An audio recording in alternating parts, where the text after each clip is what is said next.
Opening your upper chakras.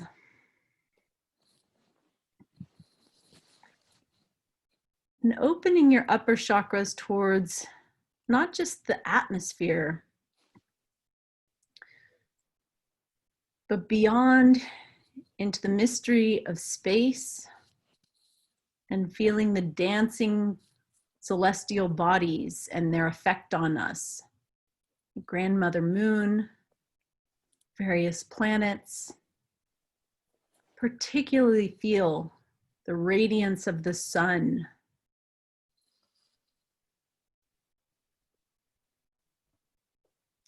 And as we extend out to the center of the galaxy and just acknowledge that we're all orbiting around a black hole in the center of the galaxy,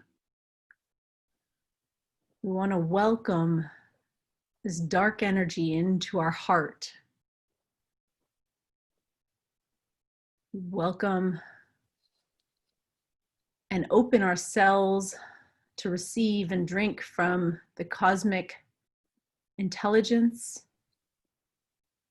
as well as the wisdom from the earth. So it's earth and heaven making love in the heart. You may want to bring your hands to your heart and take a few breaths to acknowledge the land. Acknowledge also the magic of the technology that supports our meeting. And then acknowledging the allies in the unseen world. So all of the guides, ancestors, angels, animal spirits, any energies that are equal to or higher than our collective circle.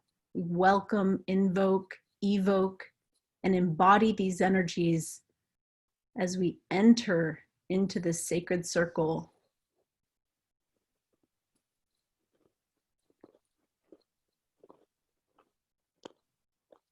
So with an open heart, I'm going to invite you to take a deep breath and let out a sigh or a yawn or a sound on the exhale. Really big breath.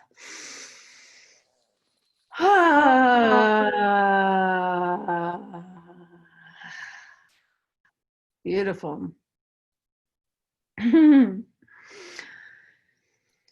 So it's important, you know, as we create sacred space through technology to really presence that we have so many allies, you know, that the essence of who we are, you know, obviously in these glorious bodies is also, there's a greater part of us, the greater non-physical part of us that's always accompanying us. And one of my deep guiding stars in life, one of my kind of mantras is this teaching from our brother, the romantic poet Rumi, that we do as much work in the unseen world as we do, you know, in the physical world. And so as we begin to, you know, open this play shop and explore ideas of the, you know, pansexuality and the soul and playing in those realms, it's with a deep reverence for the mystery that, you know, that it's like a lot of us can say, ooh, I know this, I feel it, there's inner wisdom. But what's more important than getting to know, you know, the truth of your heart, which is, you know, one of the most important things in the world is to know who you are, to be that in the world. But one of the even deeper truths is to know how much we don't know and to be curious, you know, in the mystery. So it's in that spirit, you know, that I take us on a journey tonight. And I'm honored to be leading and meeting so many new faces. I've got a little roadmap for you so that I know where we're going. But also, you know, for those of you, there's a lot here who I haven't met and worked with. So I'd love to share a little bit about myself and my journey. And then I've got some teachings, like I guess it's, you know, I just want to share a collection of concepts and ideas that I've been, finding on my path to really kind of start the conversation. And then I do want to take us into a deep visualization, as well as doing some dyads. So we will at one point do breakout rooms. Some of us might end up journaling, but it's really important to me that we get to a question and answer session, so that there's deep engagement, and that's before the closing circle, where I might make some invitations to play deeper.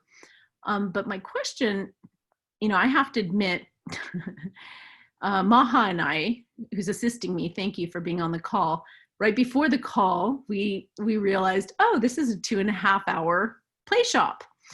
So, this is a Tantra festival, and different play shops have different hours. And some of you thank you for showing up, because it's the middle of the night for some of you. But we will take a break at some point. And I'm thinking that I might want to do Q&A before too late. And that way, if you do have a question, that gets addressed. So I'll probably, finding out that the workshop is longer, and I have plenty of content. My God, I could explore this for weeks. It's such a juicy topic. But yeah, I might play around with my roadmap. So that's subject to change. So I'll start a little bit about me. Many of you, this is not my first book, but you may have read or seen the Sacred Sexual Healing book that I co-authored with Baba Dez. And I want to acknowledge that this book is now over 13 years old. And it, in this book from 13 years ago, I have a whole chapter on the God Goddess within. And it's a deep, deep part. It's central to the exploration of the mystery school, which is the International School of Temple Arts. Raise your hand like this if you, are familiar with the International School of Temple Arts. Okay, great, great. So those of you who haven't been initiated in, now that it's been in, now that you've heard about it, you will probably start feeling the call. I'm a lead faculty member for ISTA. And although I started with them 13 years ago, my journey, I want to rewind a little bit more, because I'm doing a deeper, like in my life right now, I'm doing a much deeper reclamation. I don't always, so it's a little vulnerable and a little tender, because those of you that are just meeting me, I'm like, gosh, I hope this doesn't sound so indulgent. But personal growth happens in cycles and spirals. And on the spiral path, I find myself now going back into my childhood at another whole level. And that's partially because I just published this book. So Sex Shamans is true stories of sacred sexual awakening. And it has 20 of, other sex shamans, magical beings from the ISTA field. And it actually is us telling our life story, because it is pretty profound to say, somebody, when we were doing an icebreaker at the beginning of this class, somebody said, I don't want to just learn about it from books, right? I want to know, what is the deep the live transmission as it vibrates in my body. I'm sure that's not the words you used, but probably what you meant. It's like, we can read about sexual shamanism, but to actually say, this is how I lived it, gives a reflection, a reference point, and permission for you, wherever you are in your path, to start cultivating more of your own sexual practice, sacred sexual shamanism. So I wrote this book. It just got published this year before the COVID crisis. And because of that, it hasn't gotten a whole lot of press.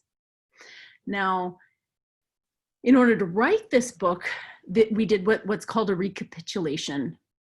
which in a sense is like, you all have your biological story. Like, you know that demographically or like you know, have a personal narrative.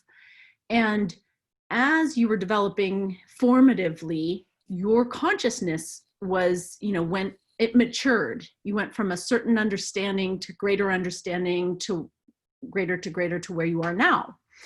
And if you go back now with the awareness and the understanding that you have, and you look back at where you came from, oftentimes it's like, oh, wow, there's so much I didn't see. There's so much I didn't know. It's a whole different me. And so recapitulation a lot of times it's a shamanic act. It's, and when I say shamanism, and I'm happy to define that as well, but it's a shamanic act of time traveling back and going backwards, and reliving an extraordinary reality, as opposed to the ordinary narrative that you lived. Okay. So I know that many of you are very new to this. So I am going to take a moment to say, what is shamanism? Because in the inherent question of this play shop, we're looking at pansexual soul play. And today, like, this is Pride Month. It's Pride. All around the world, we should be celebrating the anniversary of Stonewall. Well, many of us can't go out and march right now, but, you know, it is a time to look at gender, to look at sexuality, to look at, you know, our sexual liberties.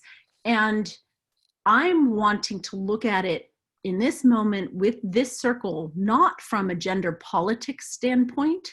So not from a gay, lesbian, transgender, queer, you know, questioning perspective, but instead from a shamanic perspective, you know, which is why the soul, where, you know, it's a soul perspective. And so what is shamanism? Now, if I boiled it down, because it's a whole life practice, and it could be different in Aboriginal cultures, and it's really important to honor that the shamanic path that I'm on is not one of a native lineage.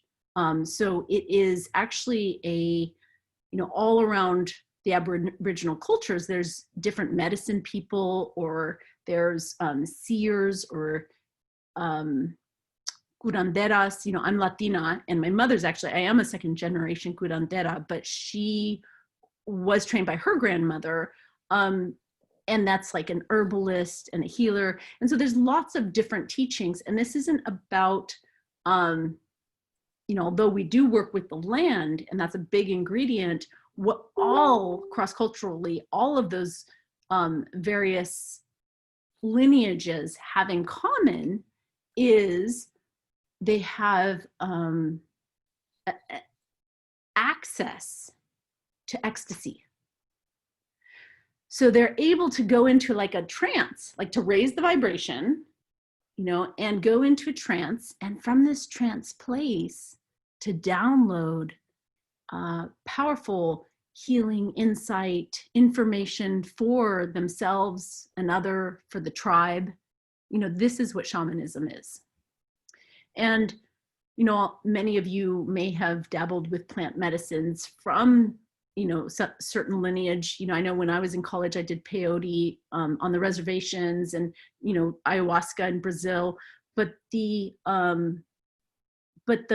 plant medicine is a doorway to the ecstasy. It's not about the medicine itself. And the medicine that we use as sex shamans is actually sex. So it's saying that sexual energy, erotic energy, kundalini, pleasure and desire, like these are enhancing doorways to the extraordinary reality. You know, it gets us out of the ordinary into extraordinary, where we can, vision and heal and see and access magic, for ourselves and for the tribe. So that's, that's one way to define and look at what is shamanism. And my favorite technical definition or interpretation of the word shaman is a self-healed madman. And I think that came through my Michael Harner studies, is that a self-healed madman. And so in order to really allow yourself on this shamanic path, there has to be some permission, to let go of sanity, to let go of looking normal or being appropriate, or, holding on too tightly to a ordinary version of reality. In fact, there are multiple realities. And so, that's a long preface, but it's really from my heart to say we all have access to extraordinary states. And if we went around the circle right now, I'm certain if I asked you, have you ever made love and had an experience when you were making love when you just dissolved or transcended or had a mystical experience? And you're welcome to raise your hand and be like, oh yeah, I know what you're talking about. Making love can do that. And it's so mysterious, because sometimes this is what blows my mind. And it kept coming up in the book. It was sometimes it's oh, it was a one night stand, or it was that person that I wanted to break up with them, but I couldn't, and it's not always oh, it was the one true love of my life. It's no, actually it's a transpersonal experience. It's not a relational experience. And regardless of whether it was with yourself and self-pleasuring, or, in a tantric ceremony, it is very, very human and very common for us to get into this ecstatic, transcendental, which is it's not surprising. They identify the pleasure center, the orgasm kind of takes us into a God point. Now that we're studying the brain, we kind of understand there's openings, when the mind is so, orgasm has a way of lighting up all parts of the brain, not just one part or pleasure center or this or that. It's all of it, and it opens us, which is why it's so common to cry out and say, oh God, in the middle of orgasm. That's a common experience. And I'm telling you this as someone who, I have 3 lovers who are all atheist. And at point of orgasm, they're always crying out to God. So, it's a human thing. So a little bit more about me, since I've probably tantalized you by saying I have 3 lovers. I have more than 3 lovers.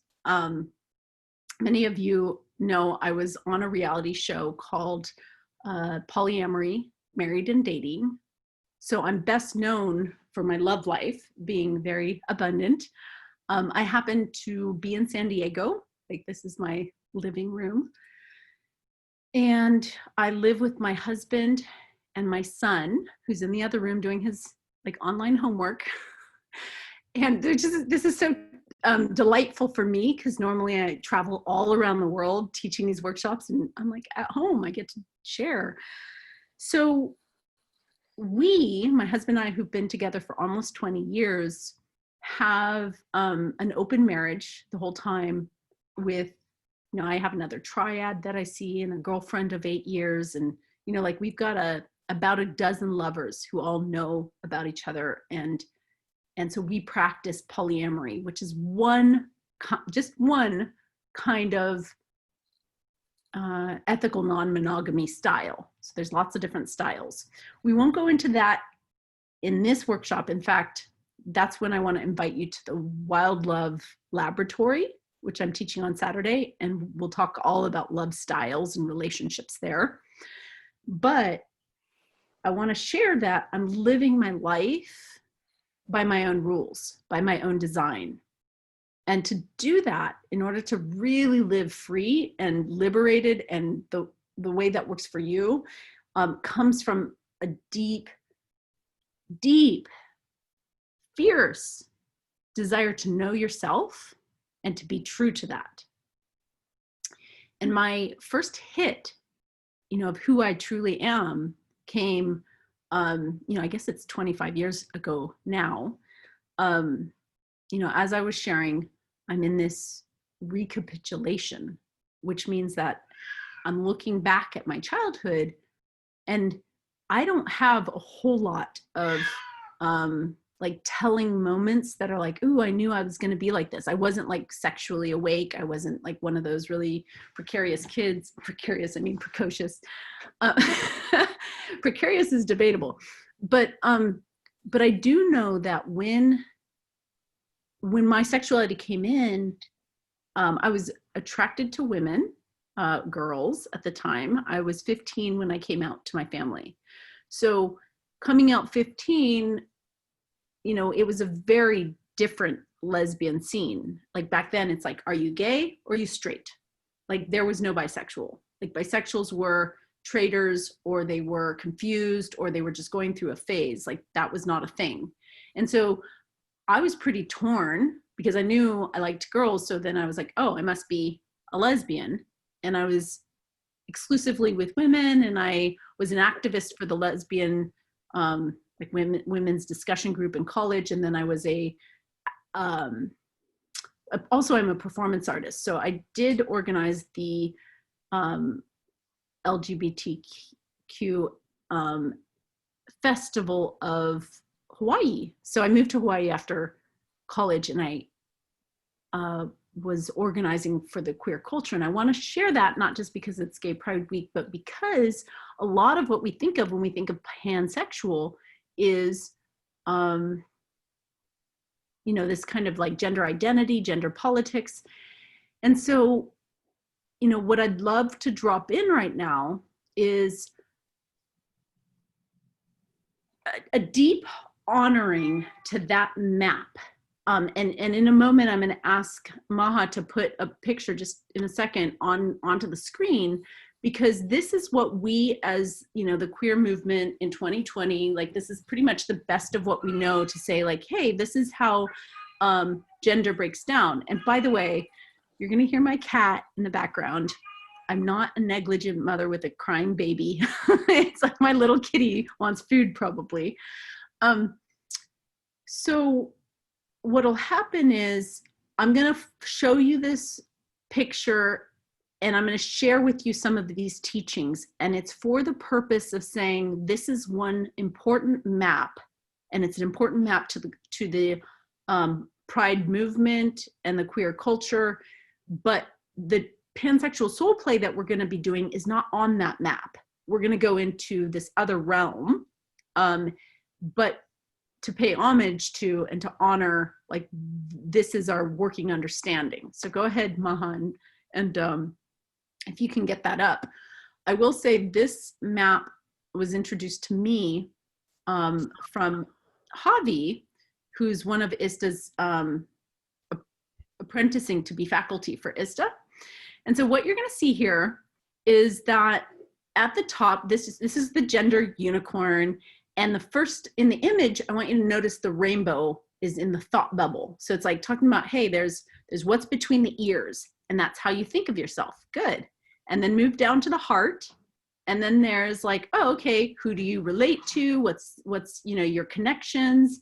And then you move down to the sex, and it's like, okay, what were you assigned either at birth, or if you're taking hormone therapy and changing, what's between your legs? Okay. Now, what's important is these three things don't always match. So if you'll go to the top and let's look at the rainbow, the gender identity, you will notice that everyone on this call can identify as a female, a woman, or girl, right? Male, man, boy, or other. Now, my other is that I identify as gender transcendent. Some people identify as non-binary. Other people have androgynous, two spirits, lots of different titles for other. So identity is just one piece of the puzzle. Let's go down to expression.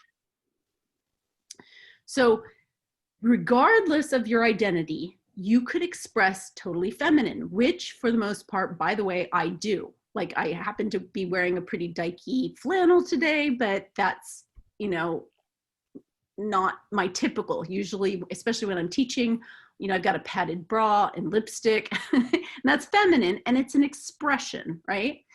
And there's, you know, a lot of my girlfriends when I was dating women who would wear really butch, and they might be in a woman's body, but their expression was masculine, you know, so they would, you know, have a masculine expression. And we have all, you know, whether it's for performance art or whether it's, you know, on a daily basis, what you feel like, you can either express feminine, masculine, or other.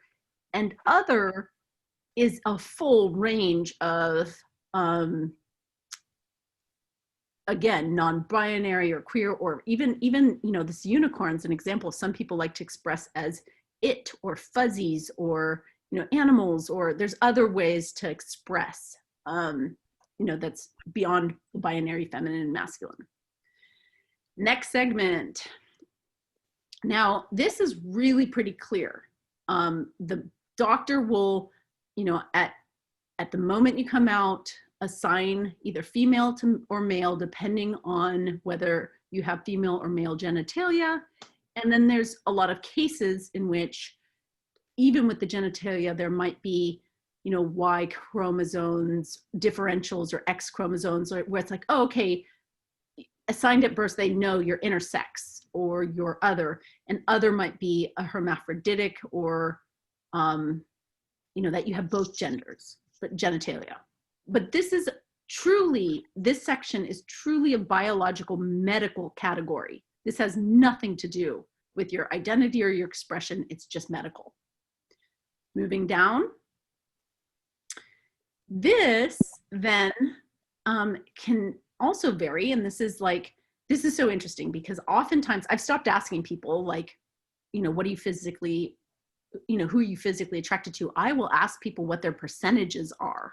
So I might ask you, you know, are you 90% attracted to women and 10% men? Or is it like 50%, 50%, you know, bisexual, right? And that might be, all of this might be in the other category, but if you're totally straight, then you'd be attracted to the same, you know, sex as, or opposite sex. If you're totally gay, same sex. And so this is where Kinsey's scale comes in, whether you are familiar with it or not, but we can really range, because it's very, very, very rare that you meet someone who's absolutely only attracted to the same or the opposite sex. The vast majority of people I meet have some percentage of, ooh, I'm attracted to women's bodies, you know, but I don't like the taste of yoni, or, you know, I mean, it's like, it's really unique to people.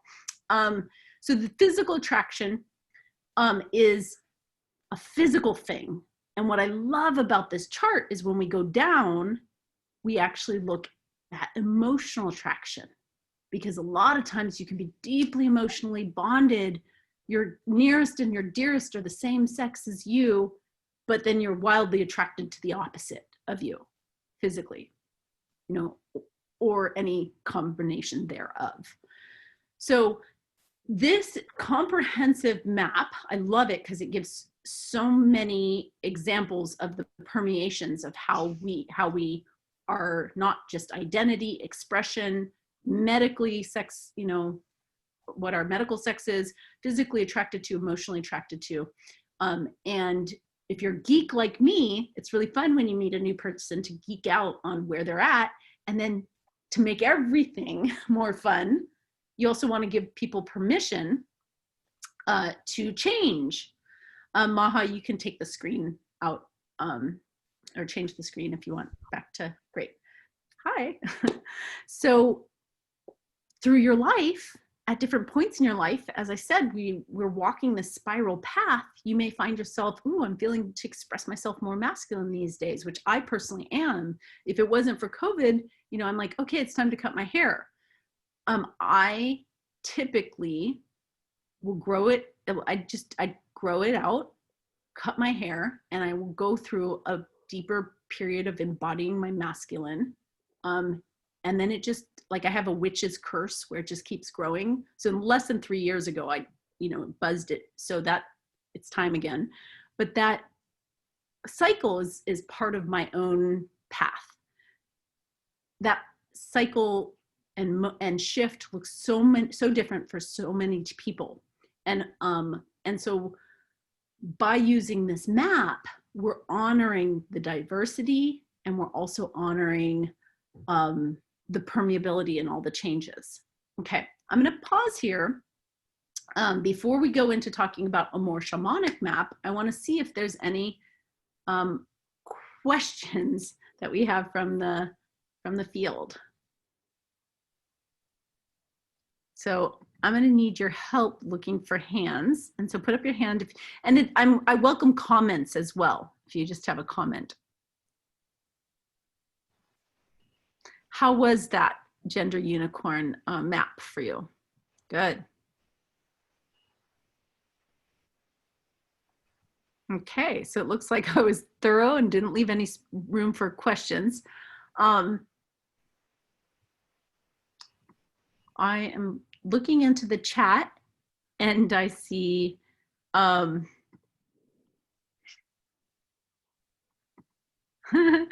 okay, so I feel I'd love, before I move on, I just would love someone to articulate the value they got from seeing that. Just a little feedback before I'm speaking into the void. So raise your hand. I would like to say something. Great. Okay, I have seen that before, but it's been many years, so it was very helpful for me to be reminded of all of those different aspects of sexuality and expression. Thank you, Heather. Good. Yeah, and it is a different us that it lands on. We're all evolving. So who's looking out of our eyes now when we review something?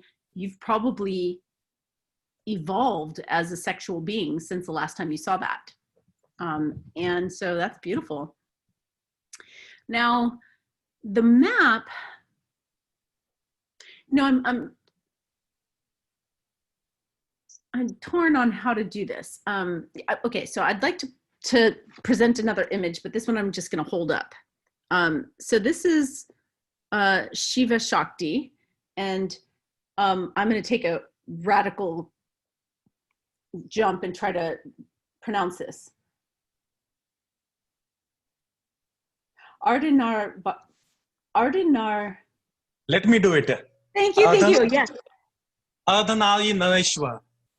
Ardinar Varishmna. Say it again. See, again now.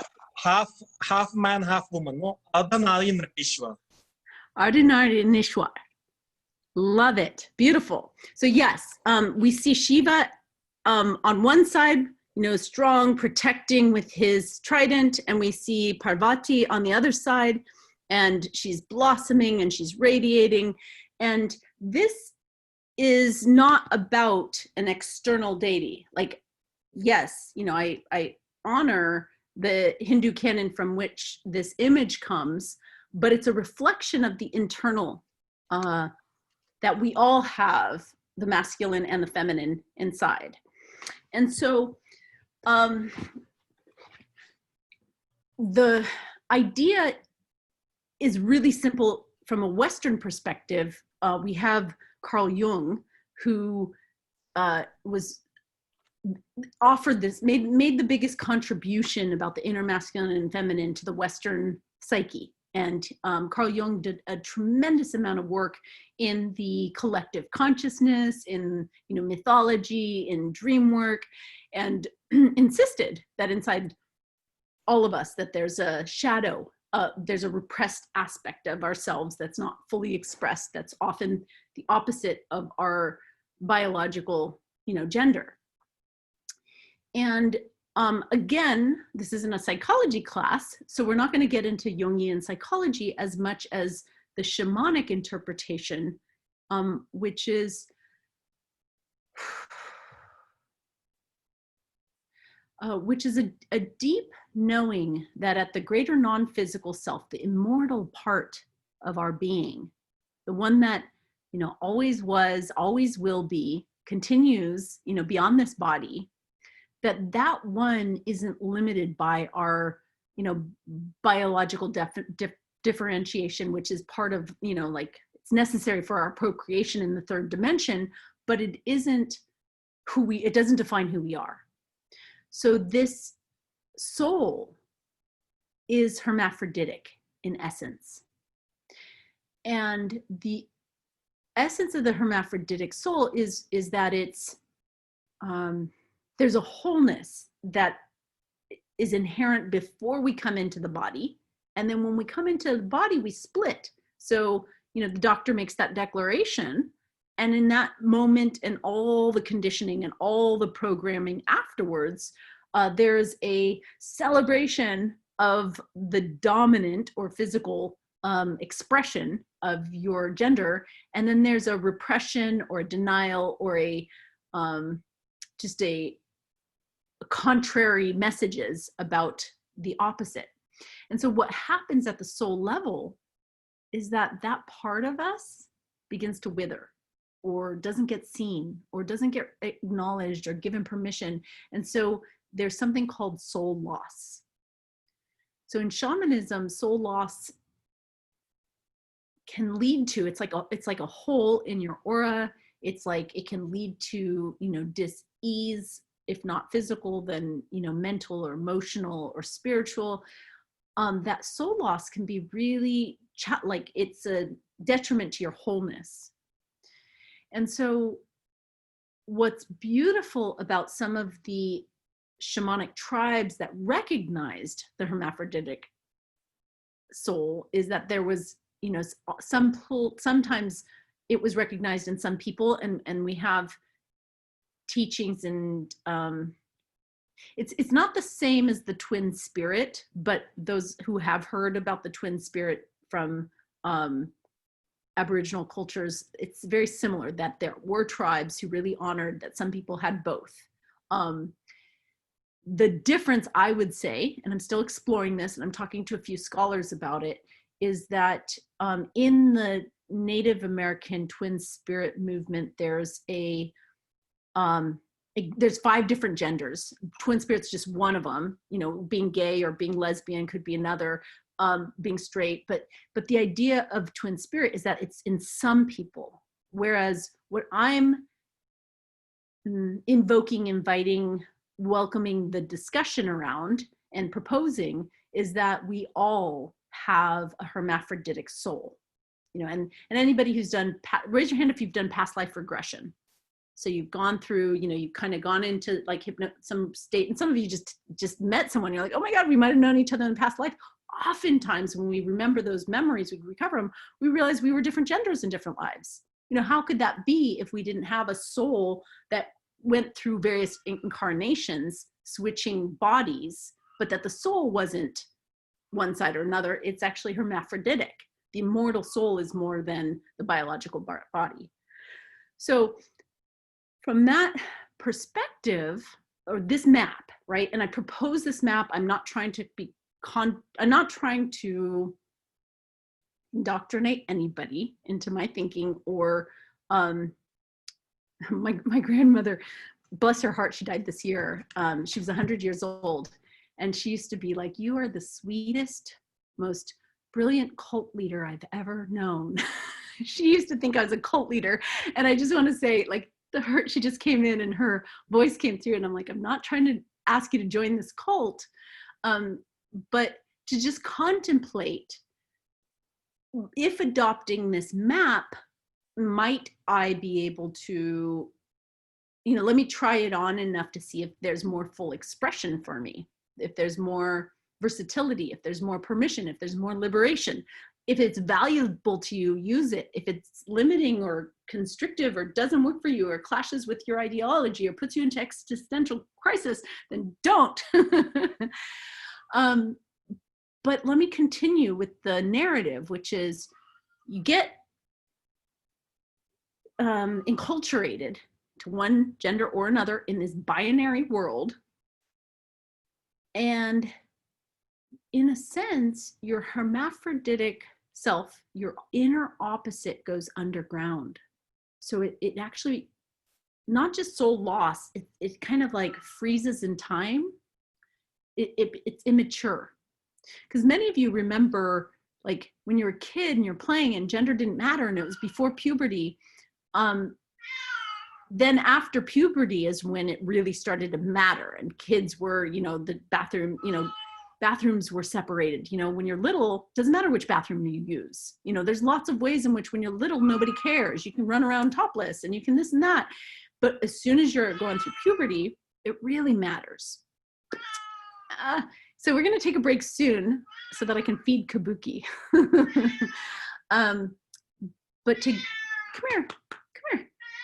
But to get through this piece, I want to say that that little boy or little girl inside of you is still inside of you. Come here. And so this work is like inner child work. And what we find when we do it is that we're really immature. This is my kitty cat, wants to say hi.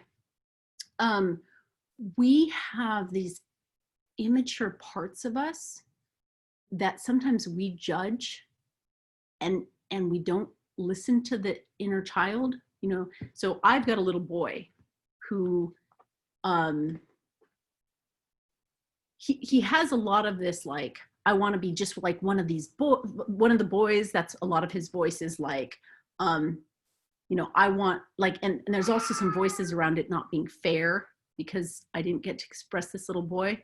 And when I listen to him, he'll sometimes be rebellious or act out or immature. And I want to share with you this because many, many people who are on a personal growth path doing inner child work would totally nurture their, like in my case, my inner little girl, and like, oh, okay, she's wounded at first. When I discover her, I'll work on her and she becomes this sensitive, alive, creative, beautiful little girl, and I can cherish her. What about my little boy? He's left out and angry and hurt. And so, it is a really rich path to look at because in his hurt anger, what do? We project. What does my little boy who never got heard or listened to or to express himself do? He starts hating men who are being too loud. And I remember going to the lesbian bars and being like, men take up so much space. Like, I can't believe their big bodies and whatever it was. It's like that came from my jealous little boy who wanted to be like that, who instead projects, anger into the world. And many, many, many of our own discontents in life, our aversions, the things we hate, our pet peeves, they're all unconsciously coming, from this non-dominant part of ourselves that we've repressed. And it's so deep that we don't even realize it's shadow work. Like people say, okay, look at your shadows, look at your judgments. But how do you look at it if you don't recognize that there's, if you're looking in the mirror and you're seeing a woman, and you're talking to the woman and it's a woman, but there's a little boy in there that you don't listen to and you don't know, so it can be really deep work. And this shamanic path gets us past, let's go past puberty. It can totally change the way we are as lovers. We're going to do, after the break, we're going to do an initiation. I'm going to do a transmission, a visualization. And in that time, you're going to recognize that who you are as a lover is actually, you're having a partial experience if you haven't fully embodied your, inner opposite as a lover.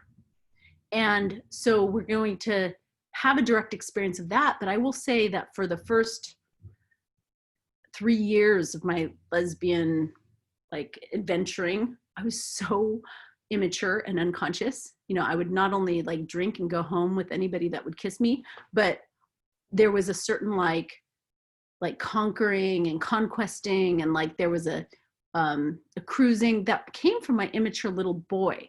And it took 3 years of developing in those relationships for him to kind of become a more sensitive lover even to women. So many of our insecurities of our own sexuality are because of our stunted, inner opposite. And then when we get beyond like puberty and beyond our lover identity, we get into, okay, who am I as a queen or a king? Some of us are stuck in perpetual prince mode. You know, we're not getting the things that we want. We're not realizing what we want in our life. Because I, for example, I mean, most people know, I think the media called me the queen of polyamory. And I often am looked at like, wow, you're a queen bee with, you know, the way that you gather community or, you know, radiate and magnetize in your intuition. And it's also queen-like. So I got tons of reflections as a queen. But my inner masculine was still stuck at the prince level, where he was sabotaging a lot of my life because he wasn't mature enough. He wasn't getting the reflections. And how would he sabotage? Competition with men. Like there was a whole like, yeah, like whose dick's bigger? There's all kinds of competition, immature. And that's still something I'm working on, is maturing my prince into a king. But I've come to know, you know, my inner masculine's like a tribal elder. You know, he is deeply considerate, you know, of the collective, and he wants to contribute. And he has a lot of beautiful, mature qualities that I couldn't access, I couldn't identify, I couldn't even reach them because I wasn't listening to him.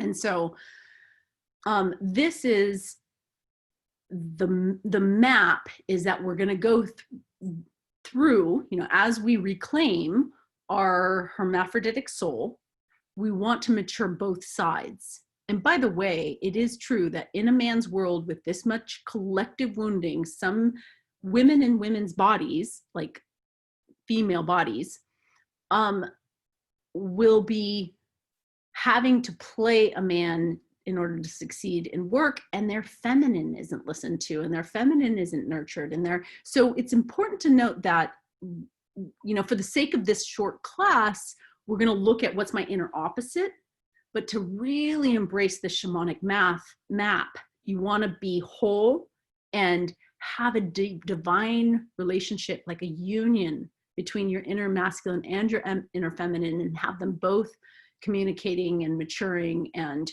working together. Now, the final thing I'll say before we break is why. You know, why do we want to do this work? Because it is maddening. It's a little bit insane in this world.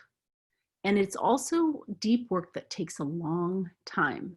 And I mean that because I've been, you know, I had an awakening in Hawaii over 20 years ago, and I'm still on the path. And so this isn't going to happen overnight. So why would I put in all this work? And I have to say, not only, you know, will your lovemaking like enrich with yourself, your self-pleasuring will mature, enrich, enliven, you know, become more juicy, but your magnetism matures. So what happens is, if you just right now take mental inventory of the past, you know, maybe 2 or 5 relationships that you've had, and you ask yourself, are they truly the reflection of the most mature, wise, connected, conscious beings that I would love to manifest and play at the soul level with? And if they're not, I want you to know that they're still perfect reflections of who you are right now. That your lovers are your perfect medicine for where you're at. And if you want to get a higher, more refined medicine, then there's the working on the self so that you can attract a match or a mirror or a reflection that's actually at the level that you're capable of, at the level of your soul, not just your immature personality that has some denial and or blind spots in it. Okay, so with the intention of having the best sex with yourself and potentially, you know, attracting the best partners possible to you know, spend your life with, there's plenty of reasons to work with this map. All right, so we're going to take a little break, and And then when we come back, we'll do some Q&A. So if you think of a question during the break, that would be awesome. And then we'll do that initiation I told you about. So it's almost 8. I would say let's do a 15-minute break. Almost. Well, it's 10 minutes, right? If I say 8, if we come back at 8:10, then that's 15 minutes. Is that correct? All right. I'll see you back here at 8:10. Oh, sorry. You're in every different time zone. So figure out what's 15 minutes from now, and I'll see you then. Sorry, could you repeat what we're going to do when we get back? So first we'll do Q&A, after which I'll give you that transmission so you can have a direct experience of this.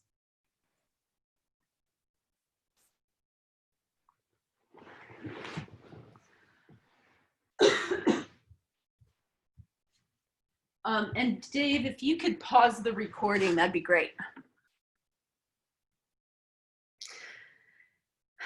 Welcome back. We're looking now at 2 beautiful maps, and one is really important for as you know, queer or gender fluid activists, and the other one is, you know, and it's about sexual liberation and gender politics and activism, and that's a really important map. And then the other map is a shamanic map, and it's one in which we're going to go deeper into. But I want to see, before we go into the transmission, what your questions are. So I'm just going to take maybe 3 burning questions. If you thought of a good one on break, raise your hand. Or even comments. Good. So I don't see your name, but there's 2 of you in the frame. So unmute yourself. Yep. Hello. Harper and Polly. I'm Harper, and so I guess as a little bit of context, I was assigned female and identified as male all through teenagerhood as transgender, and then once I realized that people identified as non-binary, I started identifying as that. So like in a lot of ways, I kind of had a childhood as a girl and a teenagerhood as a boy and an adult as a human. So I guess I'm kind of wondering if you have any thoughts on how to engage with these ideas when I don't necessarily recognize, like, how do I have a neglected inner boy or inner girl or both or neither? Like when I think, what is my opposite? I don't really have any picture of what that is. I was wondering if you have any thoughts about that. Excellent. Oh, I love it. I'm really, I'm really happy that you spoke first, because, I've been in this evolution of trying not to be binary in my own speech or assumptions. And the reality is, I misgender, I have a trans lover and I misgender them all the time. It's just like, we're all kind of stumbling our way through it. Right. And so what you pointed out for me is how even the concept of inner opposite, when you're like, hey, I'm in my life's journey, I'm going from side of the spectrum to side of the spectrum. And now as a non-binary person, what's opposite of saying I'm both, So I love this. And I got strong resistance in the last class I taught, where we played with this exercise to the inquiry, because I started asking people to feel their inner opposite here and now. And people are like, I don't like the opposite, the binary, like that just feels wrong to me, just being even categorically, and one of the first things I like to say as an icebreaker is like, who hates labels? Who hates being put into a box? And we'd probably all raise our hands. But I will say that as a soul, there's still value in going to one side deeply, and exploring and listening and delving into that, and then going to the other side and seeing what's there, and then going back and forth, and I say value, but it's like there's a depth, which you probably could speak to better than any of us, you know, having been put on this side or that side and having to liberate yourself through it. But when people, this is like a lot of times when, you know, I told you, I used to be like, are you gay or are you straight? That was how people used to come out or used to ask me if I was, and it's now not just shades of gray. It's not like, oh, let's put both in and it's both. It's more like a whole Crayola box with 64 different colors of possibilities. So it's not opposite, but the reductionist, you know, as a orator, you know, sometimes we have to reduce it to simplify so that we can be, you know, talking about polarities. I would suggest that you, like in the case of this class, you say, okay, I'm going to choose, you know, that the side of me that I've done the least amount of work on, or that's coming up in this moment. And I'm going to stay with that for the sake of the class and delve into that, knowing full well that when I do this meditation or contemplation tomorrow, I can go over here. But the idea of resisting it and saying, this isn't for me because I don't fit into that. People, and I went through this with one person after another person after another person. It's like, okay, well, that resistance is part of the process. I want to welcome it. However, it's a outer layer of the onion, and you just want to shed that off so that we can go deeper and deeper into the core of the process. And I don't hear you being resistant. I hear you being absolutely willing, just needing clarity because you've such a unique life story. But for other people in the room, when they start inquiring about their inner opposite, they're going to be like, wow, that feels really binary. That feels really limiting. That doesn't fit me. And I'm going to say, good that you have those feelings, but go with it. You know, like be an improv master who says, yes, and. Okay. Anything else, Harper?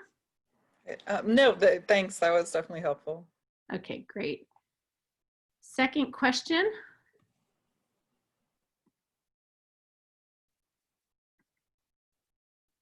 I don't see any hands. Okay, Navi. I don't have a question, but I just wanted to share with you that the person who introduced me to ISTA, she was a couch surfer from Germany, and she was just staying with me on this little island in the South Pacific where we didn't have visitors. And we were going for this long walk to the edge of the island. And she shared with me this time that she was struggling with something from her past life. And I was so intrigued. And she told me that she went to see, I don't remember what it was, maybe a healer. And the healer brought her back to one of her past lives where she was a young boy and she was sexually abused by this woman. And some of the work that she had to go through was by looking that woman in the eye. And she said that it felt so vivid for her whenever she had that experience. And I don't remember what action, if there was any action or just the gaze or whatever, but it was fascinating for me to hear that experience. And so I wanted to share that with you guys. Yeah, thank you for sharing that. And what is so beautiful is that when we expand our awareness of self beyond this incarnation, we can access wisdom that is, it's like beyond our years. It's like non-linear, it's transrational, and it's so profound. And so the more we cultivate our path as a sexual shaman, the more, human we become, the more access we have to all of humanity and humanity's wisdoms. And your friend's a great testament to that. And, when I talk about cultivating, for those of you, obviously nobody can go, you can't go to ISTA right now, but this book has 20 practices in it that you can do yourself at home that help cultivate your own like spiritual, sexual, shamanic, you know, instead of meditation or yoga, you could be like, okay, I'm going to do a channeling practice, or I'm going to do, you know, get naked in nature and listen to, you know, and talk to plants. And, you know, so there's different sexual shamanic practices that you can be doing, and you don't need a teacher, a leader, or a healer to guide you on it. It's just that it's between you and source. Yeah, I thought that it was so interesting too, because she said she had done so much work trying to figure out what the hell was wrong with her. And in the most healing thing that she did, the most healing thing that she did was that gaze. And she had no idea that it wasn't in this present life until she went to the healer and had that experience. So thank you for this introduction for me. Oh, thank you, Navi. Thank you. Yeah, in the eye gaze, you know, eyes are windows to the soul. And we can, when you really, if anybody spends some time, it's actually the first exercise in that book is why I brought it up. Exercise number 1 is eye gazing. And when we eye gaze,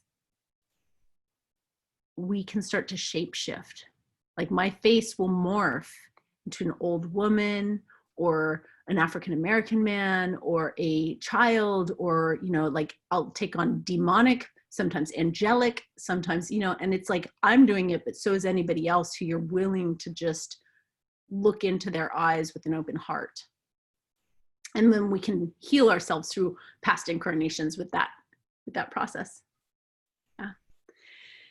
Sweet. Do we have one more question before we do our meditation?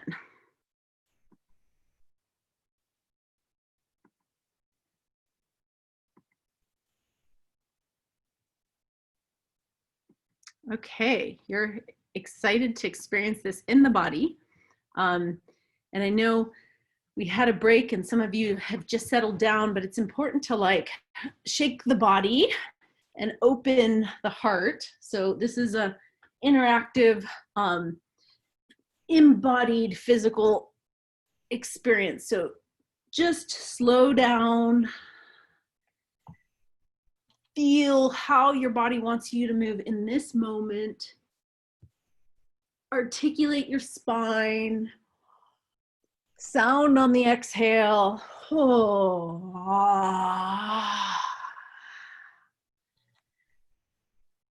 And then begin to tilt your pelvis back and forth. So you're undulating.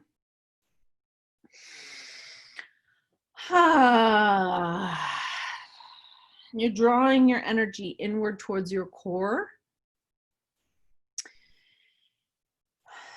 You really want to articulate your sit bones. So you're undulating with an intention to feel down to the base chakra, feel down to the pelvic bowl. And then you can close your eyes. And you want to put one hand on your sex. So you can just gently cup your sex center. In fact, take a moment to rub both your hands together. So you're warming up and bringing heart energy to both your hands. Add some breath. And then very slowly just feel the energy between your hands. Just feel that kind of auric field as you bring one hand to your heart and the other hand you can cup your sex. And with your eyes closed, scan your body to see if there's any other micro adjustments you need to feel the arc between the pelvis and the heart and the pelvis.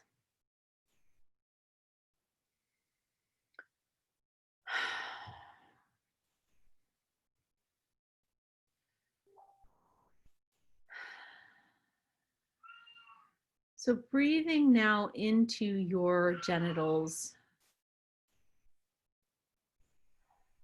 and let them be heavy in your hand. Let them be soft and comfortable. You're welcoming in whatever your genitals are, however they're defined by society. You're actually welcoming in the non-dominant, the shadow, the hidden, the opposite of your genitals right now. And we're going to first, if you're in a female body, we're going to morph into a male, and then we'll do the other half. But let yourself feel both sides. So if you're in a female body, you want to start by breathing from the inside, breathing into your ovaries. And you feel these potent, egg creating buds begin to drop down, down through the fallopian tubes, down through this mystical space that is your womb. And I invite you to feel your outer labia, your lips grow heavy and plumpy as they fill with gonads. So imagine that you're growing testicles and you feel a fullness. And you may even want to make more room to accommodate this potent source where life and seed is made. And notice too, with the growth of testicles comes the flood of testosterone. So just energetically imagine the effects of testosterone beginning to cascade through the system. So you're feeling not just your testicles, but there's hair growing on your thighs and legs, and feeling hair growing, on your chest, which is broadening and shrinking down to man nipples. Feeling how the testosterone really, grows the Adam's apple and facial hair, and let your skin and muscles become more dense and coarse, and feel the masculine body and its strength. And there's a taking up space and a confidence. But as you bring your attention down into your testicles and you feel that your clit is starting to grow, so you actually feel that there's a shaft that's elongating and a head that's thickening and forming. And you breathe into the pleasure of that external growth, your genitals growing externally now, and the fullness. And you're even creating more space between your legs, and you feel the vulnerability of external genitals, which means that people can see or feel or sense, your arousal.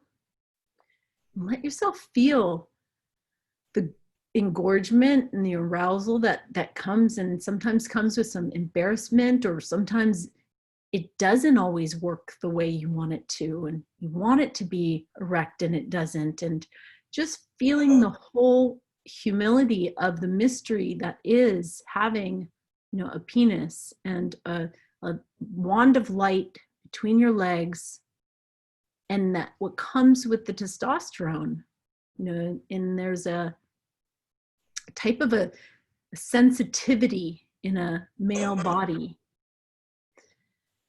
And breathe into that and ask for wisdom, guidance, insight from this inner masculine.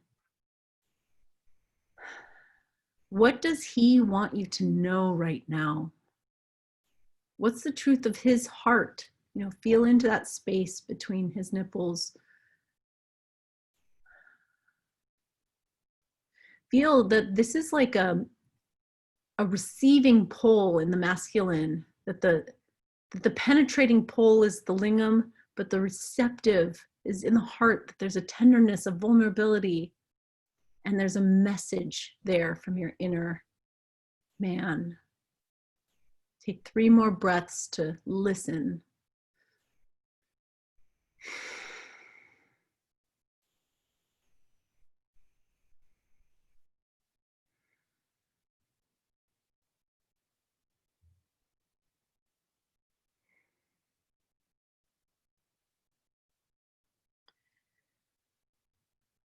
And so imagine that you could thank him in this moment, whether what he shared makes sense or not. You're just receiving that message with a vow that you'll come back and commune with him more. Promise to listen more. And you can bring both hands together in a namaste to this inner masculine. And you can rub your hands together. Again, this time feeling the energy moving into the subtle realms as you bring your hand back to the heart, back to your genitals, your sex. You may even want to kind of shake off, because we're going to do the other side and the other polarity, and you want to come fresh, present to the pleasure in your pelvis, maybe moving that around.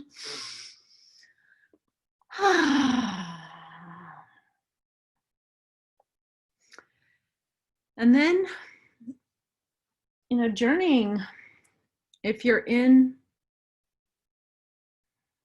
male body, if you're have male genitalia, you want to allow yourself to go inside, to go inward, to start to feel as if your gonads were ascending and traveling up through into ovaries that are producing estrogen and progesterone in these wild and intricate cycles that somehow cycle with the 28-day cycle of the moon. And so feel inside that there's a womb or a stargate. There's a portal to the source of where life comes from. It's warm and dark. You may even remember, like an imprint in your body, the womb that you came from. Like, draw that into your etheric womb. Really feel that growing inside you. And this etheric womb, it has, through the birthing canal, through the channel, has a connection to your outer flower. So you're feeling your genitals now all tucked up and mysteriously folded in layers and folds with a sensitivity like never before, a subtle, vulnerable sensitivity. And you want to feel too the concentration of sensuality and all the nerve endings at the clit, at the head of the little bud, and feel how alive that is, and sometimes very shy too. Feeling this yoni that goes through her cycles, sometimes feeling outward, hungry and seducing, and sometimes feeling like tender and passive, and noticing the full range of what it is to be not just in fluctuation of estrogen, progesterone, but to be the bearer of life. And feel as you do, tuning into that life force energy. Feel the breasts enlarge. Feel the fullness as the breast buds begin to form and stretch into voluptuous, mammary glands with fatty tissue and the shapeliness. Because one of the things that estrogen does is it's like a distribution of fat on the body, rounded hips, childbearing hips and feeling the softness, the smoothness, and the elasticity of your skin everywhere, down your thighs and legs. Perhaps you have painted toenails, feeling the smooth, sweet, feminine form all the way up, all the way down, noticing a voice changing, a higher voice, a soft face that doesn't grow hair. And then just for a moment, just noticing if there's a hairstyle or makeup or jewelry. A lot of times with the feminine, it's associated with fashion and accessorizing. Like, just feel into what it'd be like to have to, you know, present and express as feminine and all the social pressures and expectations of that. And that may or may not be inherent to your inner feminine, but like, feel what she not just looks like, but how she moves in the world. Start to tune in between her breasts. Feel your cleavage. And ask her deep heart, you know, what is it that she wants you to know right now? What is it that message that she wants you to take from this encounter? Take a few breaths to really listen.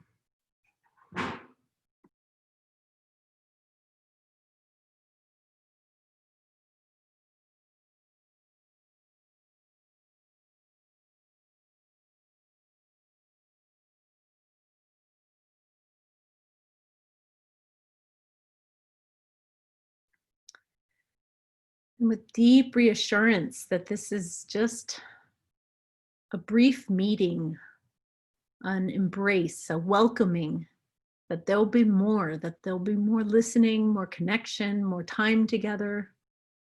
With that vow in your heart, you can thank her with a namaste. So bringing your hands together in your heart. And this time when we rub our hands together, we're rubbing together both the masculine and the feminine sides. We're really kind of generating this partnership, this divine meeting. And give yourself an embrace to just welcome both sides. Good. Sweet. So, you know, I want to share a thought or two before we go into a deeper harvest, because whatever your experience is perfect. You know, if you want to jot down what you heard, beautiful. The harvest, even if you were in resistance, that's perfect. That's a lot of information about your inner feminine and masculine. The thought that I want you to know is that this is a journey, and every time I do this meditation, you know, in 20 years, it was one of my Tantra teachers, Robert Fry, who's no longer with us, who originally initiated me into it.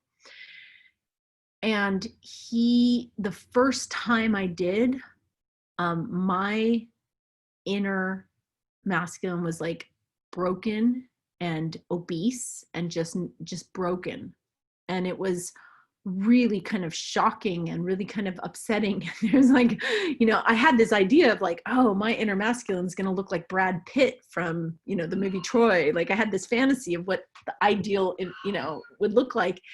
And, you know, I didn't want to tell you this before we went into the meditation, because it's important for you to just be present to whatever shows up. But sometimes we don't see anything because we can't bear to see what's there. It's like we'll block it from ourselves. And the more you welcome what is there, what is the information that has, the more that our inner opposite can actually heal and morph and mature. And over the years, I had a whole period, probably 5 years, where my inner opposite was Monty, and he was this like really gay boy, queer, like super, like he was so flamboyant. And it was like where did this come from? And it was something I needed to work through. And he was also in deep envy and upset of straight men. Like he hated straight men. And that was a whole 5-year period. But I want to share with you that you know, this is important work. And by the way, much of this work sometimes is at the personality level. So Monty was an inner opposite, and it was my repressed personality. It's not necessarily my hermaphroditic soul. And there's a huge distinction, but it's not anything you need to worry about. It's not like, oh, I want to meet my soul, or I'm not evolved enough. It's like you do the meditation and you show up for what's showing up. So you don't have to worry about all the distinctions. You just want to love what is. So it's with that intention that we're going to show up for what shows up in the next exercise. Okay. And so in the next exercise, I'm going to have Sierra demonstrate with me. And we are going to do a dyad in which we'll go back and forth. Now, so the first thing that you'll do when we get into our breakout rooms is you will be with a partner, and you will say, I'm working with my inner, and you get to choose, right? And I'm working with my inner masculine today, is what I'll say. And how about you, Sierra? Unmute. Unmute. Okay, great. And then one more tip, which would be great, is if everybody except for Sierra turns off their video temporarily, if everyone turns off your video, then what we'll do is we'll put it on gallery view. So I don't know, Maha, if you know how to do that. Put it on gallery view. So it's just me and Sierra. Everyone can do gallery, and whoever's talking will show up, just like I just talked. So she'll show up. Okay, great. So you can turn your camera off, and then it'll just be Sierra and I for the sake of this. Perfect. Everyone else is off. All right. So, Sierra, what are you working with today? I would say my inner masculine. Beautiful. Okay. So in, your time doing this, you're going to probably have a 10-minute time with it, but we're just going to do a few rounds to demonstrate. And what I'll be doing is, and you can even write this down if you want, but the very specific instructions are, feel your inner masculine here and now. And that's it. I say that to Sierra, she's going to feel it, and she's going to share with me whatever arises as a result of the instructions, to which I say thank you. And then the changeover will happen, and Sierra will say to me, what are you going to say? I'm going to say to you? Yes. Feel your inner masculine here and now. Feel your inner masculine here and now. Yeah. And I will feel, I'll share, to which Sierra is only allowed to say thank you. And then I'll give her the instructions, and we'll go back and forth until, the time brings us back into the big group. Okay, so feel your inner masculine here and now. Okay. Right now, my empath is feeling your inner masculine right here and now. So I've got to find a way to get back to me all of a sudden. No. Okay, my empath took over. So bear with me for 1 second. It'll just take me a couple seconds to navigate this. To be in authenticity, because I think we agreed for authenticity. So feel my inner masculine. Okay, so I've got to get my energy bubble around. And this is part of, I'm actually speaking from my male as well, but this is part of my journey, is sometimes I have to get into my own energy bubble to feel my energy, because sometimes I think my gender morphs with who I'm around as well. So whether it's my masculine or feminine. So putting the bubble. So if I were just in my space, when you first asked the question without me tuning into you, my inner masculine felt relaxed and safe. Thank you. Okay, how feel your inner here and now.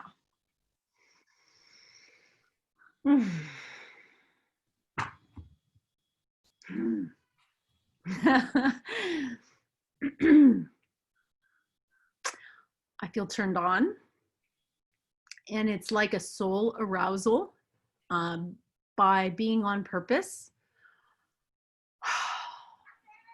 But it's more than being on purpose. It's also being surrounded with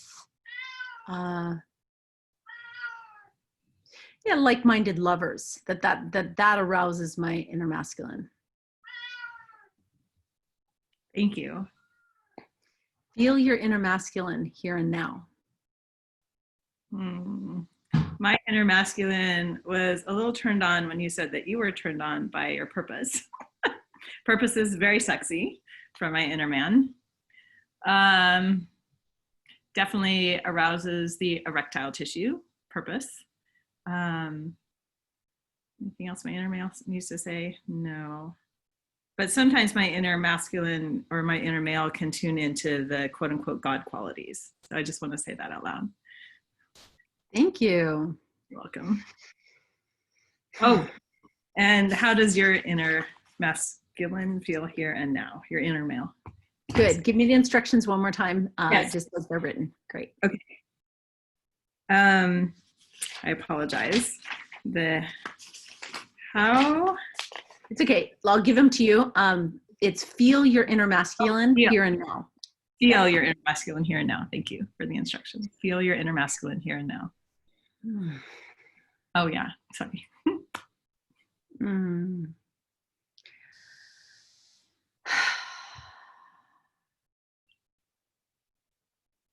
There's a paternal energy, and it's like, it's so embracing. Like a big daddy just wants to like tell the world, it's gonna be okay. I've got you. I've got my arms around you. Yeah, there's a strong impulse to make it okay for everyone I love. Thank you. Good. Last round. Feel your inner masculine here and now. Okay. So when I try to feel my inner masculine here and now, that's when I feel the space of that uncooperative place of like, I can't feel either inner masculine or inner feminine. So yeah, I feel like I get to that place where you feel the resistance for people, but really in my feeling body, but my empath can tap into the masculine of the world, which is like, there's a lot of strength in the muscles and energetic power struggles, which taps into my inner masculine as well when I can feel it from the world. And else, there's something else. My inner masculine feels like praying for the the masculine of the world to get more grounded in what's happening, more like a root. And I'm doing that for myself as well. Yeah, so for kind of that social justice that needs to be on the planet at this time. So thank you. Thank you. Beautiful. Okay, so you can bring your Maha, if you put me back on speaker view, you can bring your videos back, and I will say that was a beautiful mini transmission. We're going to go into 10 minutes of this practice. You'll be assigned to a random person.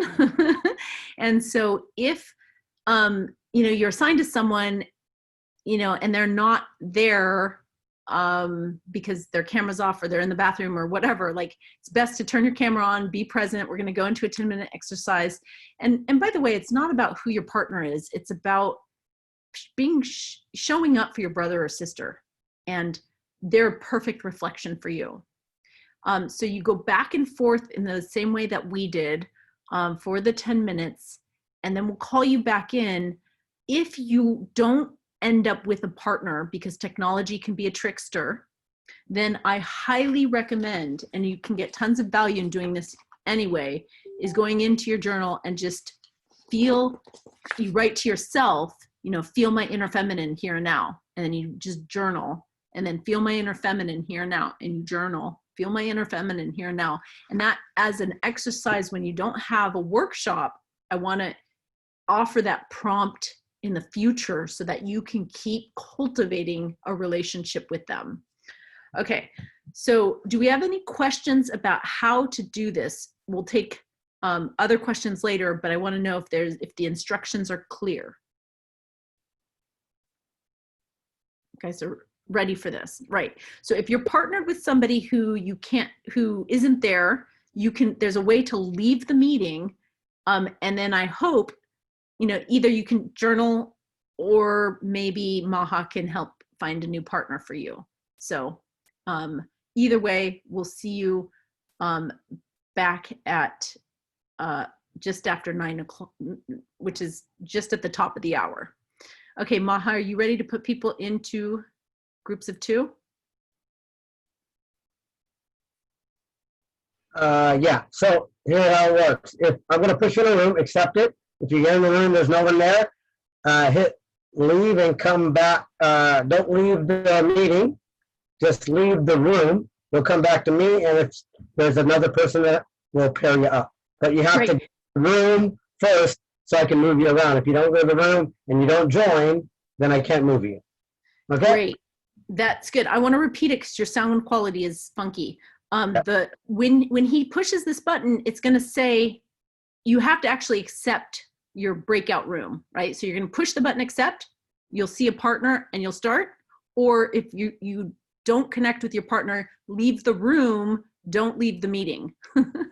Great. And he'll reassign you. We're ready when you are.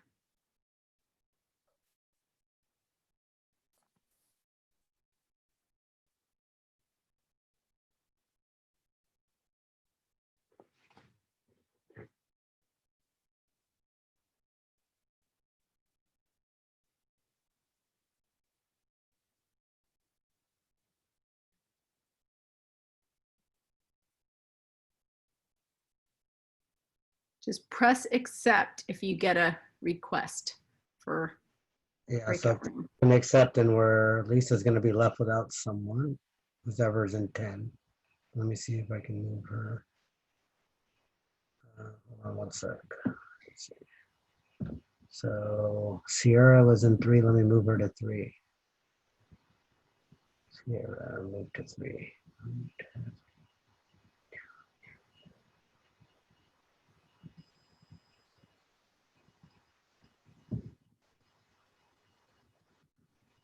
She's gone. Anyone else do we have here? Let me see if anyone else has 1 or 2. All right, breakout rooms are always weird. No problem. I think everyone's got 2 or 3. I think 6 has 3 people in it. So, and everyone else has 2. Okay, we should be good. Okay. Everyone. Okay, great. So Let me pause that. Let me pause this real quick. Welcome back. So such a a beautiful reflection, like when we show up for another human, and whatever they're moving through, it's so powerful, especially for those of us that are external processors. So thank you for showing up for that. And I want to hear a harvest, like what is it that you learned about yourself in this exercise? And I'm not interested in the mind and the story, or even, but I'm interested in, like, okay, here's a transmission, that I got from my hermaphroditic soul here and now, and I want it to be witnessed by the group. And in order to make it a little bit safer for that, I'm going to ask you, because we obviously are recording this for other friends and lovers who, are on a similar soul path, we, like Sierra, you could choose to be on video or you can choose not to, and don't feel pressure either way. But if you allow us to record your share or tell us to turn off the video, we'll just easily pause it and so that you won't be recorded. But on that note, let's start with somebody who is willing to be recorded and wants to just share their harvest, what they learned from their hermaphroditic soul. Okay, so I see Desert's hand first. Let's start with, is it Desert? Is that how you say your name? It's actually Desert Rose. Desert Rose, beautiful. Thank you. There were two things that I gathered from this. One was the earlier exercise where we held on to our genitals and my heart, and I went into my masculine, and my heart just bleeds just for the feeling of vulnerability of having all that external genitalia. And I've been thinking about this in the last year or so, how vulnerable the masculine is. And even though their hearts may not be, the rest of them sure is. And I live like 90% in my masculine. So I'm trying to work with my inner feminine. And what came up in our session was that my female, my woman is so sad that she's so sheltered, shut down, and overtaken by my masculine. And this whole week has been a struggle to come back into my feminine and to allow myself self-pleasure and self-love, because I'm always taking care of and ruling the roost. Absolutely. So anyway, that's Thank you, Desert Rose. Yeah, it's very relatable. Yeah, thank you. And we'll show a little love shower in gratitude for your share. Thank you. Good. And then show of hands, who wants to share their harvest next? Good. Tracy, before you share, thumbs up if you want the video or thumbs down if you want it off. Tracy, okay, good. All right, so then Dave, if you could pin her video, take your mute off. Tell us your harvest. What did you learn about your hermaphroditic soul? It was, my masculine seemed to have this desire to shout at the television and shout at what's happening on the outside. And it felt very purposeless, like an empty, but like that purpose could be, that all that energy could be employed in far more purpose. It was quite powerful realizing that. Yeah, so if I understand the revelation, it's like you felt the outrage and the intensity, but it's like, hey, I want to support his channeling of that in productive ways. Yes. Beautiful. And I think realizing that that's why I'm so angry at the people that are on the outside doing those things, because that's how it feels on the inside. Yeah. Yeah. Yeah. Well, that's a good reclaiming of that yeah. disowned part of you. Thank you. Thank you. Good. And who wants to share next? Maya. Video? Great. Yes. Oh, we need to hear you too. Audio. Oh. There you are. Yeah, when I go deeper with my masculine, I feel like I want to become like a warrior for the world, to save the world, you know. But the more I feel this masculine energy, also I allowed myself to feel like kind of pressure on this here. So I was calling for like female support, female energy. So it was interesting to blend inside of myself. My masculine needed my female support, and like there was something like this. I needed more time to integrate, but if you have any suggestion to really blend or like integrate, Kamala, would be happy to hear. Yeah, it's so I want to speak generally, not just to Maya, But this impulse, the moment, you know, and this is part of that resistance that I talked into, the moment we go into one side, the pendulum wants to swing to the other side. And I need you, oh no, I need you. And most of us are in codependent relationships with our inner selves. And your inner masculine needs to learn to stand on his 2 feet. He needs alone time. He needs, even though he wants the feminine to save him or rescue him or nurture him or whatever, he needs time to really be listened to, heard, and to develop his self. So the recommendation isn't to do the integration until you're farther along on the path, but to say, let me take a whole day, you know, like take myself out on a date and really feel, like walk through the space, like what does my inner masculine want to do? Maybe he wants to go to a shooting range, you know, and get out some of that aggression. Maybe he wants to you know, skateboard or climb a tree or do some of the things that he wasn't allowed to do when he was a little tomboy, right? Like, so, but the point is, and I'll talk about relationship next. I promise that'll be our closing kind of teaching. But self-work is often untangling the codependence and really coming into a mature polarity, you know, so that we can be interdependent and healthy relationship with our inner self. Yeah. So Maya, thank you for that example. And it's not just about you, it's about all of us being really standing in our feminine and our masculine. Good. And I'd love to ask for one more harvest.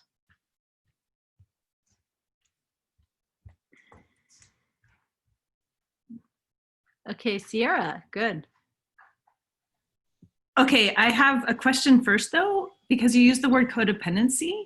And if you feel comfortable answering the question, because you used that word and many people have different definitions. So Sure. Can you give a couple sentences on that?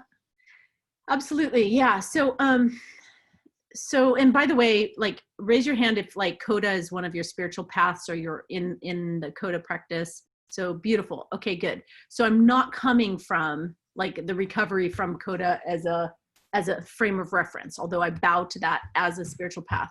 And I find there's a huge like overlap between people in coda and the Tantra community. Like, you know, when your soul is drawn towards love and relationship and, you know, like as a spiritual path, you're wanting to be a better lover, your personality often gets trapped, you know, often gets enmeshed. But what I'm trying to say about codependence in this case is that when we are overreactive to another's reactions, that's the codependence I'm talking about. So like when one side of us, it doesn't matter which, feels like it can't be itself without the other, or if the other's acting a certain way, it wants to compensate or do something to help, or then in that moment, it's not in its own sovereignty, which is just mind-blowing because the definition of sovereignty actually has to do with, you know, being whole, and we can't fully be sovereign if we don't know both sides of us. So I do, you know, believe this is a complex, you know, I'm not trying to complicate, you know, I'd like to leave you this evening with a sense of like, wow, I feel so clear and everything's been simplified instead of making it muddy. But what's hard is we live in a codependent culture. You know, we have collective wounds of codependence. Most of our parents are codependent. That's because in the 50s, we have this idea of the roles of like, you know, he does this and she does this and this is how to, you know, and we're just coming into our own liberation, but that was what's modeled for us. And then we're healing for our ancestors when we start finding our own interdependence, you know. And so I really encourage that one of the takeaways from this whole course is that you spend deep time going into the truth of your inner opposite and the truth of your dominant self, independent of each other. So they are individual entities, not just in reaction to each other all the time, or not just in reaction to others. Okay, sorry, that was a mouthful, but I'm glad you asked. Tell us your harvest. So I want to appreciate you as a facilitator in the sense that usually I do have resistance. And you said, will you do this exercise? And the light of the universe was like, yes. And I reflected on why it was easy. Obviously, you're a very in tune person. And also, though, that you had me choose which do I want to do, start with my inner masculine or inner feminine, because a lot of these exercises switch back and forth. So, which gets me super uncomfortable at festivals, and I'm usually a no to that. But that you asked, and it was my inner choice, just made my nervous system and neurology a lot more comfortable. So I want to honor you as a facilitator. Yeah.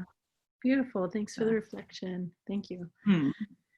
Yeah. And you know, we recently did this core gathering for the mystery school I work with. And one of the premises of the core gathering is, for some reason, I still have you pinned, Sierra. So hopefully, is feedback. You know, it's really important as we advance and evolve as souls that we have each other's feedback. And it's so easy to take the, you know, the accolades and the acknowledgement, but one of the biggest feedbacks that I have as a charismatic leader is oftentimes and this is a quality of my masculine, who's too often templated over the unhealthy masculine, because there's a domineering, tyrannical modeling of what the masculine means in society. And that's not, you know, a healthy divine masculine. But oftentimes my personality can be a bit of a bulldog who just tells people what to do, you know, and gets his way. And so, you know, whenever I get the reflection that, hey, thanks for hearing me, for being sensitive, for giving me choice, I know I'm getting better at a deep wound that I've been recovering from. But I do want to point to, so thank you all for your harvests. And what I want to point to is this distinction of unhealthy versus healthy. Okay. So we've already separated the masculine and the feminine, and then we've got to get that there's an unhealthy masculine, there's a healthy masculine. There's an unhealthy feminine and a healthy feminine. And that as we evolve, when we start this work, we're usually in touch with the wounded qualities.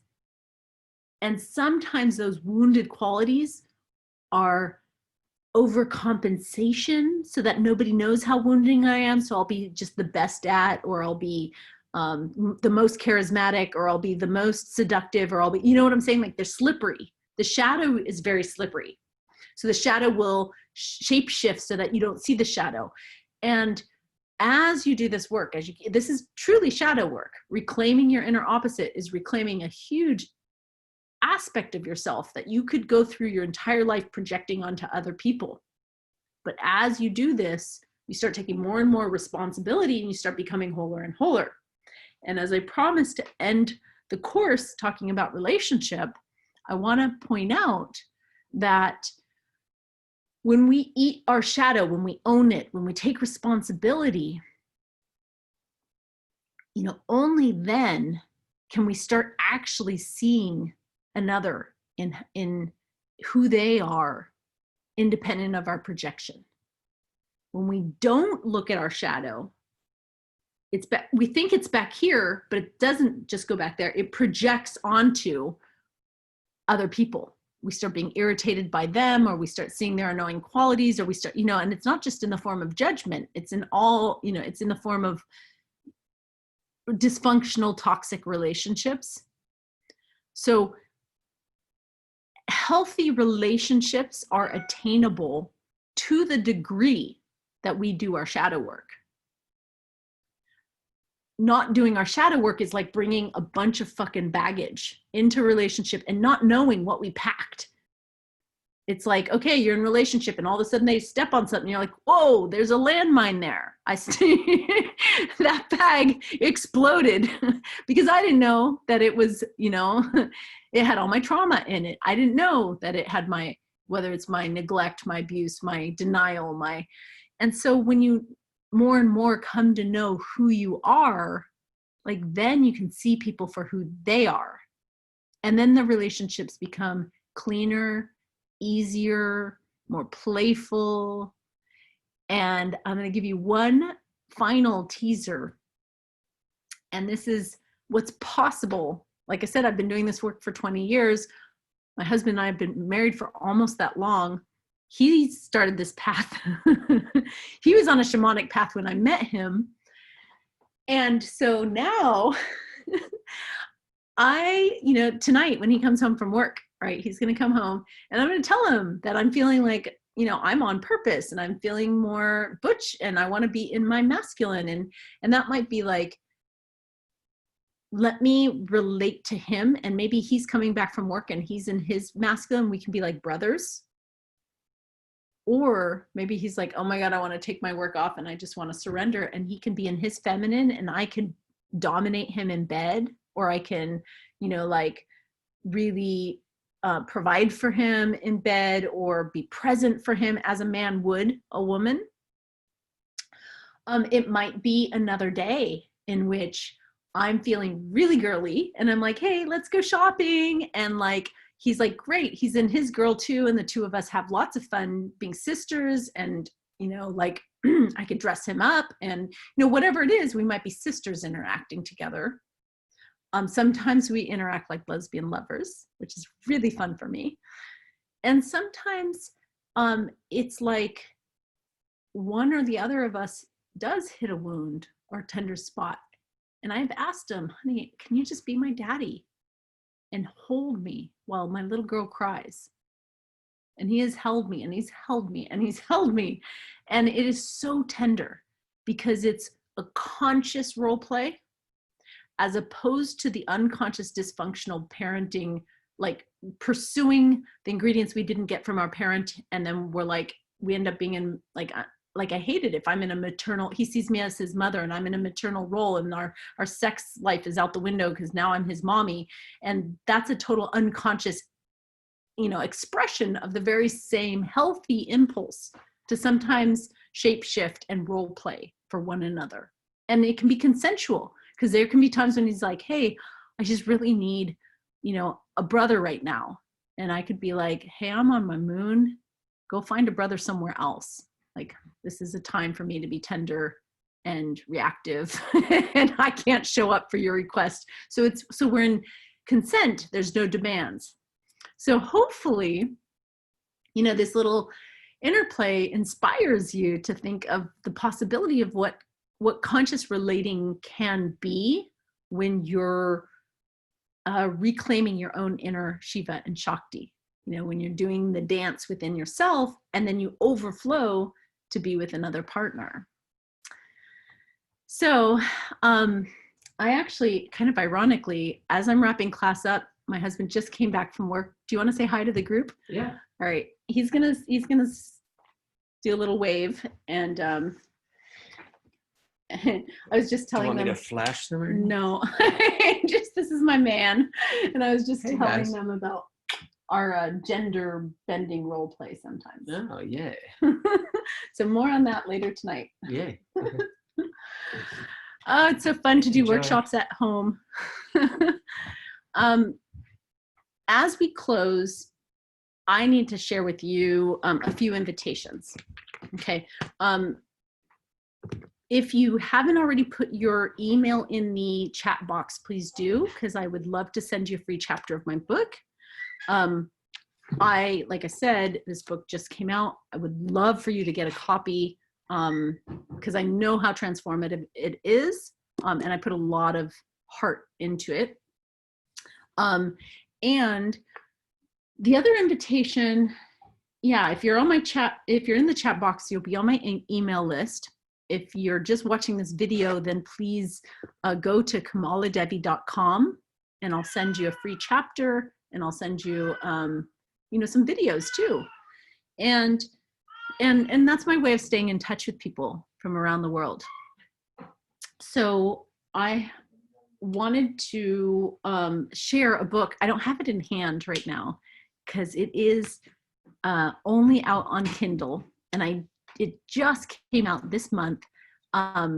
It's called 52 Fridays, and it's a poly-kinky tantric love story with my beloved of 8 years. Like, it was a love story that goes through all, we're two women, but we go through all of these different roles. So if you want to see it in erotica, and I mean like hot, sexy, smart smut, then check out 52 Fridays. It's available on Amazon. And then I want to just ask for my own closure, what was the most valuable thing, and I'll just take a few shares, that you got from this whole course tonight. So I'd love to hear your harvest from the evening, and that'll be our kind of closing circle as we say, sweet dreams. So show of hands of someone who wants to share their harvest. Good, John. So, well, I got a lot out of that exercise, and have a lot more to dig there, but I want to say you kind of floored me just by saying that we all are in codependent relationships with our inner selves. That gave me a lot to think about. So that was just one sentence that I think kind of blew everything else out of the water here. Yeah, thank you. Yeah, oh God, there's so much more I want to share, but I'm going to share this because it's at the tip of my tongue and it's related to that sentence. I was coaching a couple last week, and he is discovering his inner feminine, and he is just blossoming like a flower. His beloved, his fiance actually, is like, oh man, that's just too much for me to handle. I need you to handle him in that way and not me. Because she said, truly my security comes from him being the man and me being the woman, and I'm not willing to go on a transgender journey. And she beautifully owned, she's like, we're in a codependent relationship. I need him to be something so that I can be defined in reaction to that. And she gorgeously knew it, owned it, spoke it, right? Thank you for the awareness. But if you take that couple I just coached and you put that inside, so many of us think I need to be this, right? Because that's my outer facing identity. And if I'm inconsistent with that, then fuck. So as soon as some people drink a little wine, they'll start writing poetry, they'll dress up, and they're like, I can do that when my inhibition's lower, but you better not do that anywhere else. They start, their identity starts cracking. And that's part of the codependent part, is like, I need to be this, so I need to stuff you out so I can be this. And a truly interdependent relationship would be like, I want you to be fully expressed as you are, so that I can also be fully expressed. And my loving you isn't contingent on how you show up. Great, thank you. Okay, we really are at time, so I'll just take one or two more harvests.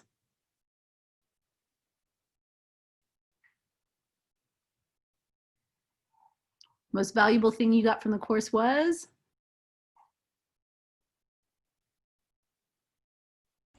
All right, I will go. Me.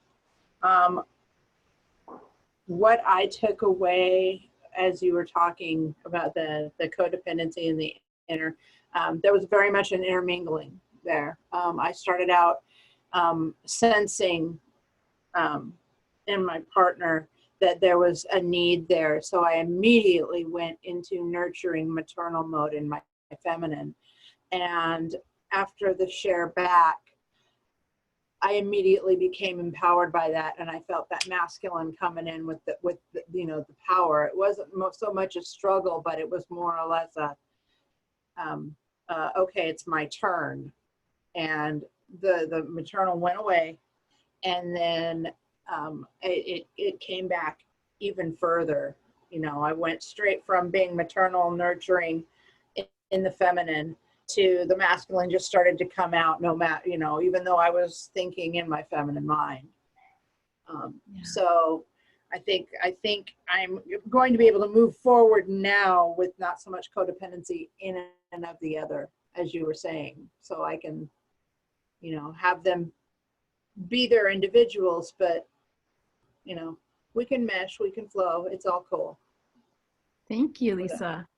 Yeah, beautiful. Do we have a final share? I'll say something. Great. I I knew that I had a inner woman somewhere in there, but I didn't actually believe it. And she's there. So thank you for holding the space, and yeah, it's appreciated. Thank you for showing up. Yeah, thank you all for showing up. I hope to stay in touch and see you all again in another, in another circle, in another space. Blessings on your path. Mwah. Good night. Thank you.